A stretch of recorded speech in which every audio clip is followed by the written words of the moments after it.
All right, we're live. So welcome back to Dapp University. So today we're going to take a look at an article that I've been seeing floating around out there calling for a ban on cryptocurrencies and why this is such a big deal. Okay, this is an opinion that a lot of people have. This is the kind of thing that if you're in the crypto space, maybe like your family is sending you this article and saying, hey, like, see, I told you, it's all this stuff is just garbage, right? Like crypto is a scam.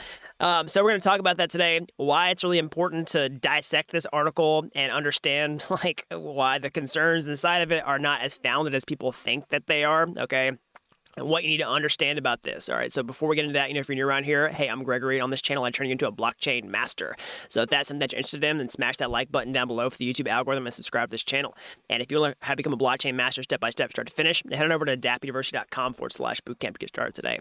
Last but not least, there's lots of scammers down in the comment section below. Just ignore them. I'll never ask you for my phone number or I'll never give you my phone number or ask you to invest with me. So we got people jumping in the chat here. We got Culture Hives, Automatic Beats, THX like this. Ricardo, welcome.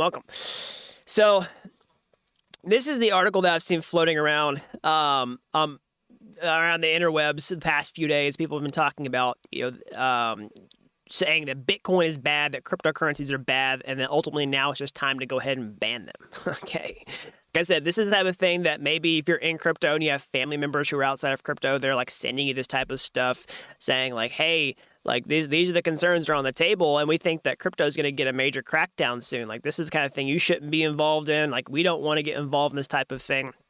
Trust me, I understand how this stuff goes. And so I actually want to look at some of the points made inside this article, why I don't think they're actually very good and how they're pretty easily these are really pretty surface level objections that I think if you're inside of crypto, these are things that you should really have answers for, or at least understand or articulate for other people.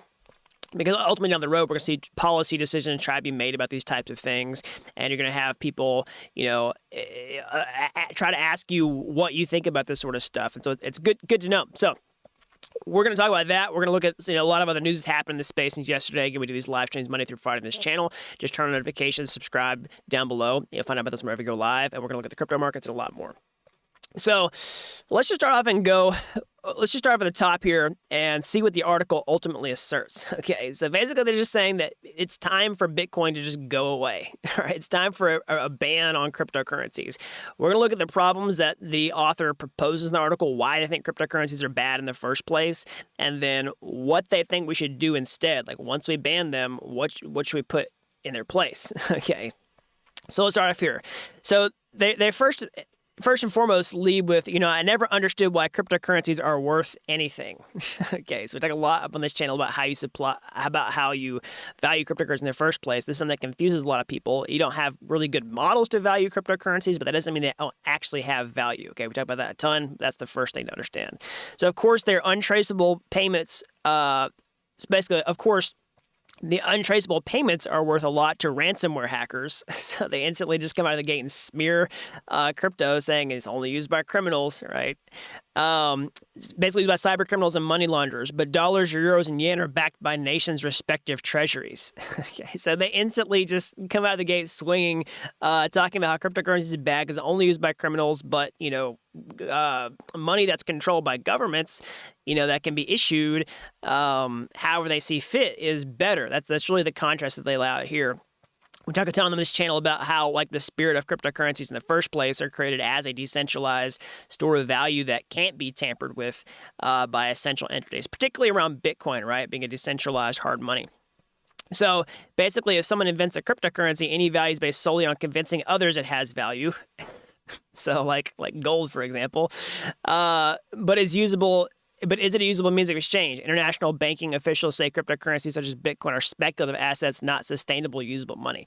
So you got basically every point out the gate here from the top. These are really level one objections that we talked about a ton on this channel. If you haven't been watching along, that they're pretty they're pretty common.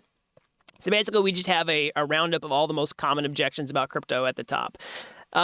So he goes on to talk about the ransomware attacks that have happened, just kind of digging the knife in even further. about how, cryptocurrency is used by criminals. They try to like call up fresh memories of some of the, instances of this, like the Colonial Pipeline attack, where I did a video about that on my channel, recap. Basically, criminals are doing this. They're demanding cryptocurrency as payment. But at the end of the day, we still see, criminals getting caught pretty easily with this type of stuff because the transactions of a Bitcoin blockchain are not that difficult to track. So that's not a really great point in my opinion either. So here's what a solution, though, is. All right. So how should governments respond? Because ultimately, this is a political piece. It's also an opinion piece, just for the record. So how should governments respond? So besieged with cyber attacks, the Biden administration has been struggling with questions of cybersecurity with few clear answers. Cyber offense cyber offense seems to be cyber defense. But basically, what we're talking about here is how should they respond? He says Wolf argues that central banks should create their own official currencies, so central bank digital currencies, CBDCs. We talk about those on this channel as well. So what are those? They're basically some of these are anti-cryptos, essentially a cryptocurrency that's issued by a government. So some of the problems at the beginning where cryptocurrencies are this sort of Wild West digital currency that you can't figure out how to value. That a fiat currency or a currency controlled by government is better because the government's backing it. That's how it gets its value. So if you want, a solution to this, then basically you just create a government version of a cryptocurrency, which is a CBDC. We talk about a ton on this channel, the pros and cons of CBDC. Some might think they're an anti-crypto because it's the exact opposite of the ethos of why crypto was created in the first place, to have this sort of, decentralized cryptocurrency. Some people think that central bank digital currencies can be good because they give legitimacy to crypto. As long as they don't ultimately replace cryptocurrencies, then that's fine. But what this author's calling for is banning cryptocurrencies and putting central bank digital currencies in their place. So he goes on to say, I've been asking the same question, who needs cryptocurrencies apart from the nasty uses and speculative value swings? So that's not a really great point either. I mean, we talk about how all technology at the end of the day, when talking about, especially with for financial-based technology, better, faster, cheaper is the name of the game. If you have a cryptocurrency with faster settlement, transparency, trustlessness, trust minimization, the ability to program cryptocurrencies and do new things with them that you can't do in the previous financial system, these are all reasons why you use cryptocurrency in the first place. So, that's not a very good point either. So anyways, government should guarantee safe, stable, usable money. All right, so we can still do this with stable coins on top of crypto for large central banks. Anyways, I mean, there's just so many points that are kind of level one objections that are easily refuted if you've been watching these videos. Like I go through this point by point. We could go through this all day, but ultimately, I just don't think the criticisms are very good. So. Do I think that there's a real risk of, this type of thing happening where we're just going to see an instant ban of cryptocurrencies based on this type of sentiment? I don't think so. Okay. So do I think it's possible for countries to, start to move in the direction of trying to ban cryptocurrencies, maybe in favor of a central bank digital currency? I do think it is possible. I think it's a risk that has to be weighed, but that's one of the reasons that there's a bunch of opportunity in crypto right now, because there are these sort of question marks on the table, right? If we don't know exactly how governments are going to respond to cryptocurrencies as they become more valuable and as more people use them over time, then that just makes crypto a 100% sure, safe bet. But like right now, at this phase, crypto is not a 100% sure, safe bet. We don't have regulatory clarity on everything. We don't know how every government's going to respond to the adoption of cryptocurrencies. But that's one of the reasons that there's opportunity here, is because it's still, on the grand scheme of things, relatively early. It's not super early. This is not 2014, 2015, 2016, but still early enough where you have people like this saying, we don't really understand crypto. You know what I mean?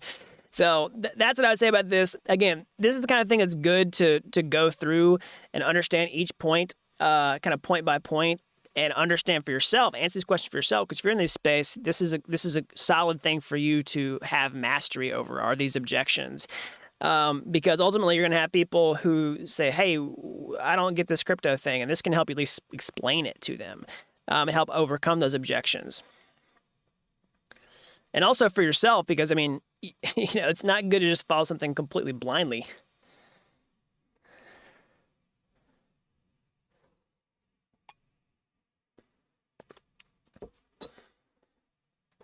So let's see here. Let's go ahead and check on. Somebody says the old people are going to help the younger generation use blockchain. So one thing that is true is that I do think that crypto adoption will continue on generationally, in that I do think the younger generations are preferring crypto over traditional things at a growing rate compared to their peers, right? So I think what I'm saying is higher percentage of the younger generations are moving in a crypto direction than a higher percentage of the older generations now. And I do think that's one of the reasons that we can see crypto definitely grow over time. So let's go ahead and check on the prices here.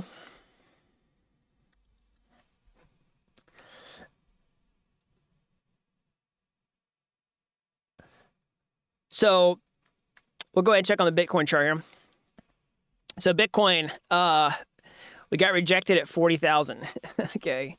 So yesterday I was talking about how this right here looked like a pretty good sign compared to the price action we've seen in the past several months. So of course you've got, going back all the way to April, we peaked out around $65,000. Pretty sharp drop off, been in a bearish trend ever since. I kind of drew this line on the chart yesterday. Again, I'm not super sophisticated in TA, but I have been in this space long enough to know that this is a pretty good sign. We kind of had this downtrend here using this line as resistance below our moving averages, broke out of this trend, and did a pretty fast move upward. Now, yesterday I was saying in the video, that doesn't necessarily mean that we're out of the woods for sure. What are some things we'd like to see in order to get confirmation of probably a trend reversal? Well, I talked about how even if we were getting these levels, we'd likely see the price correct and go down. Crypto's volatile, duh. But after that downward movement, we'd hopefully want to see a higher high here.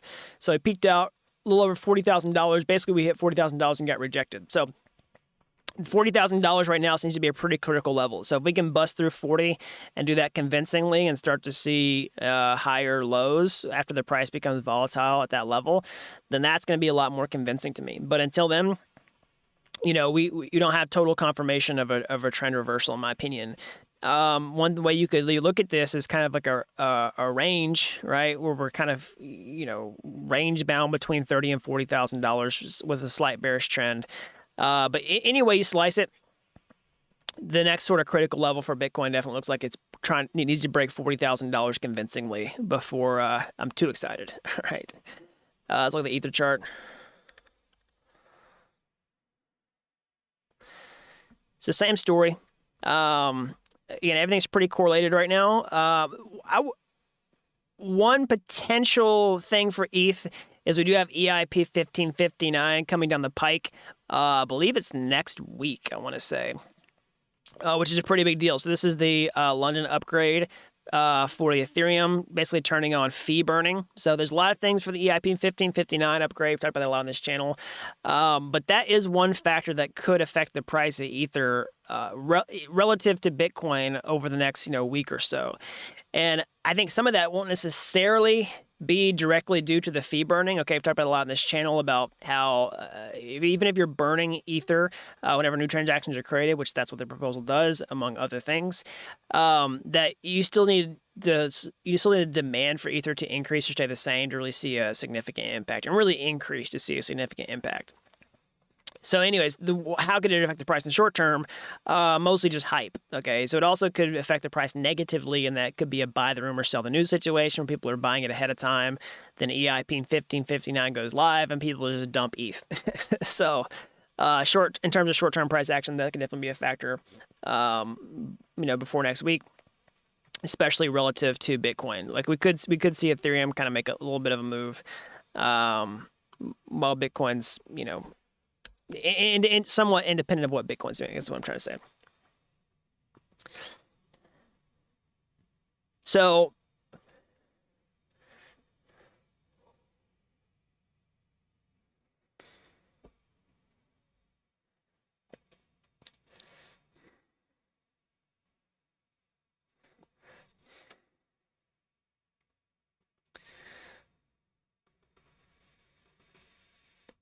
Somebody says it looks extremely bullish right now. Yeah, totally. So in terms of we get another take on kind of what's going on with the big picture of the markets. I've pulled these up a couple times. I really enjoy Raoul's analysis, especially on the markets. Again, because I'm not super sophisticated in TA. Again, I've watched these markets for a while. I'm not always trying to predict exactly what's going to happen next to the price. Just kind of like to get a general feel for what's going on with the marketplace. But I do really like Raoul's analysis, so I want to bring that up right now because he has some pretty good models for value in cryptos that I don't think are as widely used as they should be. So anyways, just an update on the favorite crypto charts. Here's the log chart parallel of BTC now versus 2013. So basically this is taking the 2013 Bitcoin price and laying it over the current price in log terms, okay? So basically the magnitude of the move looks about the same. And 2013 was a scenario where we kind of had a little bit of an early peak and then a cool off and then a second peak. And so that's something that people are thinking can happen again this time around. So he's saying the data looks kind of similar. Basically, if you look at in the non-log version, so if you just do it in a linear fashion, then that helps you gain context there. Now here's Ethereum price versus Bitcoin in 2017. All right, it looks somewhat similar. So this is basically ETH is so many years behind Bitcoin, and so if you look at early price history of Bitcoin and compare it to the early price history of ETH and how fast that they're getting adoption, then those can also help you see like how ETH is moving in terms of price. Because we talk a lot about, he really likes to value cryptocurrencies based on network effect with Metcalfe's law. Basically, the more people are a part of the network, that can have an exponential relationship with the price of the actual cryptocurrencies themselves, and that Ethereum is growing, at a very similar rate or even faster than Bitcoin at that phase in the game. And if you take if you look at the growth of the networks at this point in time, then you're seeing that it's growing faster right now than the internet was at this date, which is super bullish for the price. And he's saying here is like all the drama going on Twitter, the Tether FUD, China, all these scams, Elon Musk, et cetera, that it's all just noise because the technology is still getting adopted incredibly fast. And even when you see stuff like this, like people coming out with articles, well, it's time to ban cryptocurrencies, like it's all pretty much noise compared to the actual adoption that's happening. And the actual adoption is what's going to ultimately drive the price appreciation according to his framework.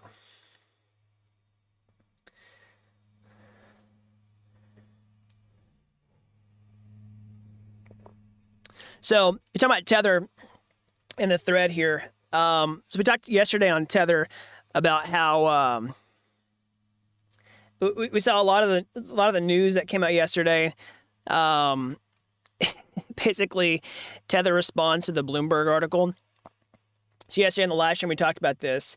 Bloomberg kind of had a critical piece about about Tether.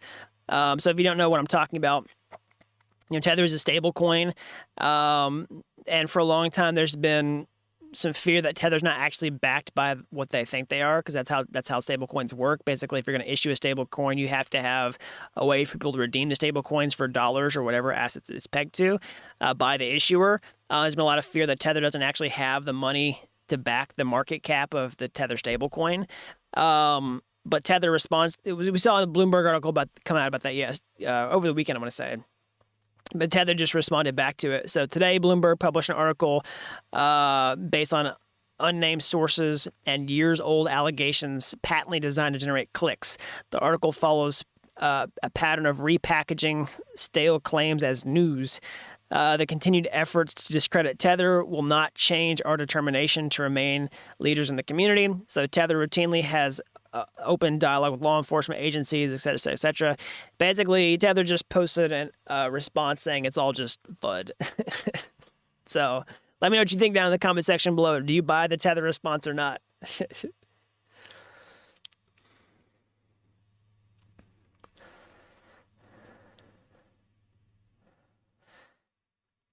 So we also saw that the Amazon, so that we were talking about yesterday on the stream, turned out to be It's fake news. So I wanted to talk about. I talked about on the stream yesterday that we were entertaining the idea that it's possible that Amazon's getting into crypto, but I wanted to overemphasize it as a rumor floating around, that we don't have all the facts. But it looks like we did actually have an official statement from Amazon yesterday saying that they do not plan to accept Bitcoin payments anytime soon.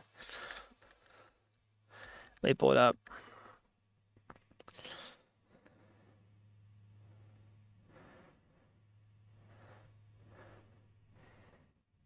So yeah, this is Amazon denies Bitcoin acceptance rumors.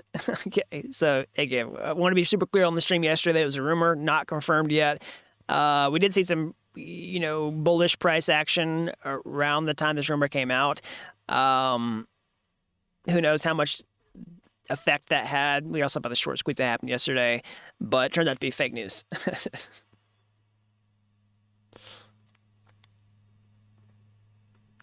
So another thing that was pretty cool that I saw was basically Goldman Sachs filing for, I believe it's a decentralized finance ETF, so a DeFi ETF. So we talked a lot about, applications for Bitcoin ETF, United States, all that type of stuff, Ethereum ETFs, Ether ETFs. We've seen lots of applications for this. Nobody's really been the first to get through. We've seen different ETFs approved in other countries. The U.S. is behind in these types of things. People think that ETFs are big because it lets people get exposure to cryptocurrencies through traditional financial avenues, right? Basically exchange traded funds. Some people think this is bad because we want people using cryptocurrency technology itself, but it really opens the door for what's possible for cryptocurrency. If you want to buy it through an ETF, maybe it's part of your retirement plan, like your traditional retirement plan, if people are still using that. There could be some tax advantages for people to be able to buy cryptocurrency tax deferred as a part of these traditional products, if they're, maybe a part of a 401k IRA. There's not official tax advice on anything. I guess what I'm trying to say is it opens a door for how you can actually get benefits to invest in cryptocurrency through these means rather than just like taking your money after tax and going and buying it. You could have people doing both. But anyways, people say that's really big because it could grow just demand for cryptocurrencies. But now we see Goldman Sachs actually applying for a decentralized finance ETF. So how this would work looks like basically they would be taking a decentralized finance index, okay? So they'd be taking a basket of DeFi tokens, assigning a certain weighting to them, and then creating an exchange traded fund or ETF around this where people can basically just buy this product, and then they have exposure to the overall performance of these, kind of like an S&P 500 index fund, but for decentralized finance. We've seen this concept be tokenized and put on the blockchain. We've seen the DeFi Pulse Index Fund. There's lots of others too. But this is an example of how you could do it in traditional finance. And so maybe you have people like, adding the DeFi ETF as part of their 401k, allocation that they're getting, from their employer. Like it opens the door to a lot of possibilities.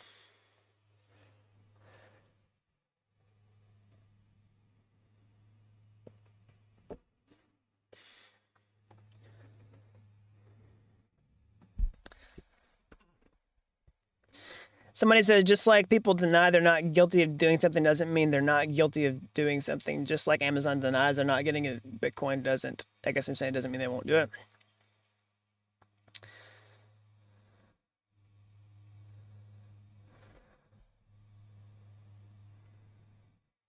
Can we do some coding? Yeah, we got some coding stuff coming up pretty soon.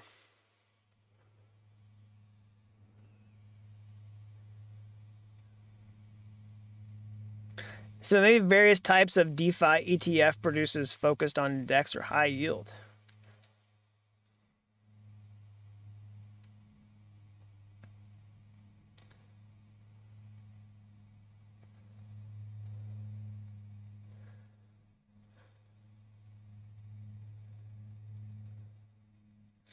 Somebody says, what do I think of FTX on leverage trading?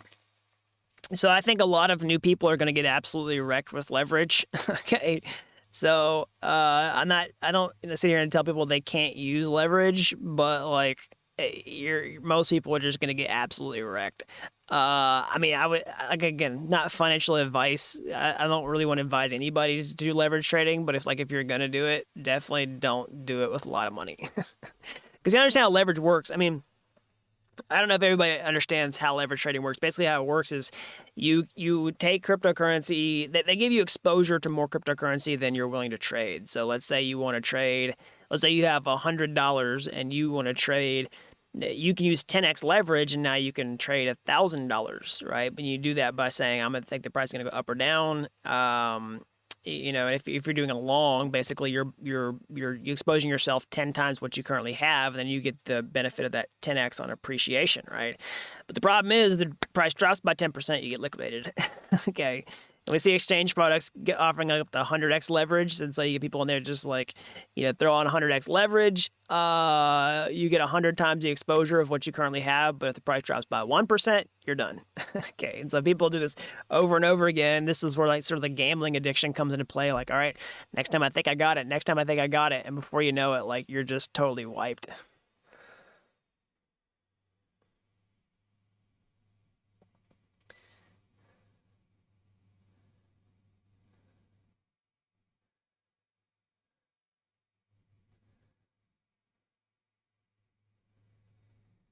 So anyways, there are people who can do leverage, who are disciplined traders, who know how to use the appropriate type of leverage and when to do it.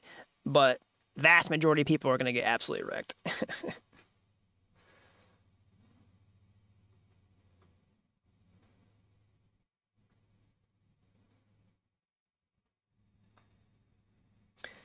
Let's see here.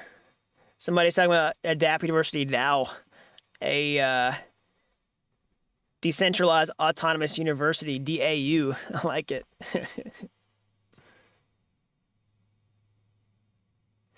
Here's the other thing. Most people aren't going to be good at trading without leverage in the first place. And so when you add leverage into the equation, it's even worse. Somebody says, is that the project? No, it's not the project. Somebody's asked me, how's the project coming? So the project's going well. I should have an update for you all pretty soon on that. Subscribe to the channel. Keep watching the live streams. You'll find out about when it comes out. It's in stealth mode right now.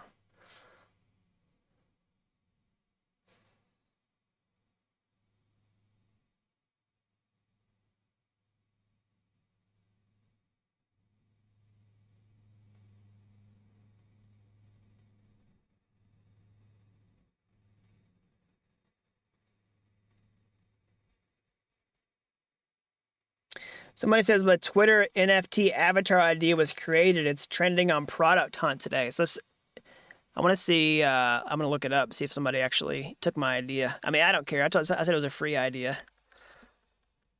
Let's see if we can find it.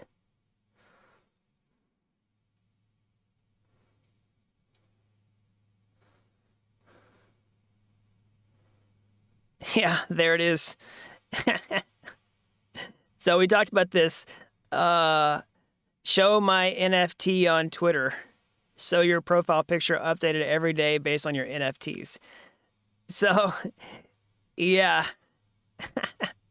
So I talked about this in the live stream. I mean, it's hard to know if this person actually got the idea from the channel or not. If you're watching, let me know down in the comment section below. I also posted this on Twitter when I responded to somebody else's tweet, so maybe they got it from there. But yeah, I talked about this on the live stream. I thought this was a viable product idea that people would actually use. Basically taking your blockchain wallet, reading from it, finding your NFTs, and just updating your picture, your avatar picture on Twitter based on what's in your wallet. You could rotate them on a daily basis if you wanted to. This is basically what I described on the stream the other day. Yeah, it rotates it every other day, basically every day. Yep, choose your NFTs. Yeah, this is basically the same workflow I described.